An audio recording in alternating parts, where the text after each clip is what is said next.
Has anyone ever told you something that is true, but you didn't like it? Like, if you studied instead of playing on your phone, you could have actually achieved a good grade. Or maybe if you cleaned your room, you would actually be able to find that thing you're looking for. Sometimes it's hard to listen to the truth. It's much easier to make an excuse of why something happened and harden our own heart towards the truth. We often choose lies instead of looking at ourselves, accepting the truth, and admitting our own faults. This is Pharaoh's problem in the book of Exodus. Pharaoh rode on his chariot through the Hebrew ghetto. Their doors were still stained with the blood from the days before. How did this happen? How did I let them go? Who will now build my monuments, my temples to show my greatness? Who will finish my cities? How did I let myself become so weak? It's that prophet Moses and his God. They drove me to insanity with their plagues. Were they really that bad? Maybe they were just clever coincidences that Moses took advantage of. Then there was the death of my son. Moses took advantage of me when I was at my weakest, when I was grieving over my son. A scout from the wilderness interrupts my thoughts. The Israelites spent the last few days wandering in the desert. They never even set foot on the road to Canaan. It seems their God freed them so that they could wander aimlessly in the desert. I will show them that I am not weak. I will show them that I am God.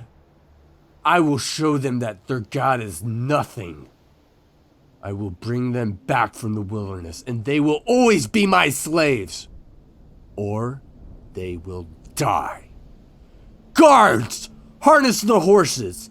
Prepare the chariots. Gather your swords and spears.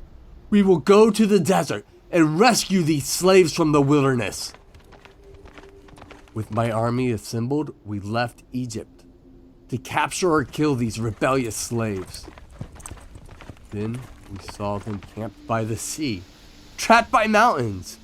Moses has no way out this time. He will be out of his stupid tricks. We will bring them back or drive them into the sea. As my army marches forward, a cloud of smoke and fire descends upon the pass, as if a messenger from heaven stood between us and the slaves. March onward! But my cowardly generals defied my orders. We cannot march through the fire. Their God is standing in between us, they complained. I am God! The God of slaves is no God at all. But for the rest of the night, even the horses refused to move. While Pharaoh's defiance hardened, the Hebrews placed their faith in God. Moses walked over to the sea. He raised his staff and cried out to his God. The wind blew and the sea split. A path formed in the middle of the ocean, with walls of water being erected on each side. In faith, they stepped forward and walked through the middle of the sea. When morning came, the cloud cleared, and the angel of the Lord disappeared. Pharaoh saw that the slaves were fleeing again through the sea. Their God will not humiliate me again. After them, he roared. Trumpets blared, soldiers shouted, and their horses stampeded into the gorge, left by the split sea. Kill them! Kill them all! Pharaoh's voice bellowed. I could see my army closing in on the worthless slaves who dared defy me. I could taste victory. Their doom is near. I will show the world that I am the greatest of the gods.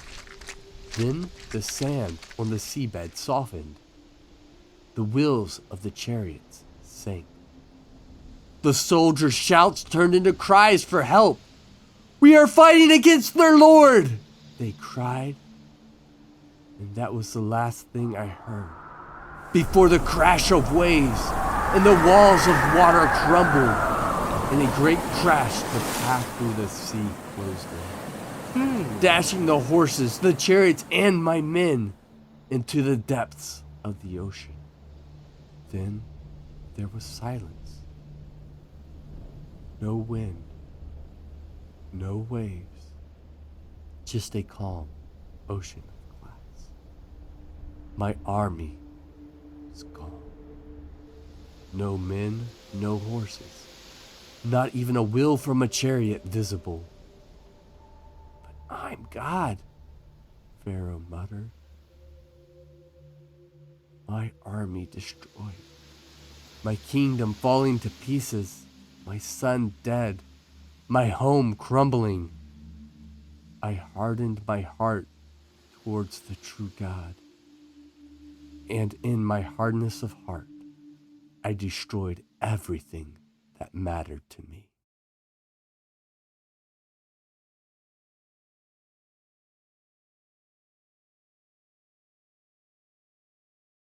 Thank you for watching.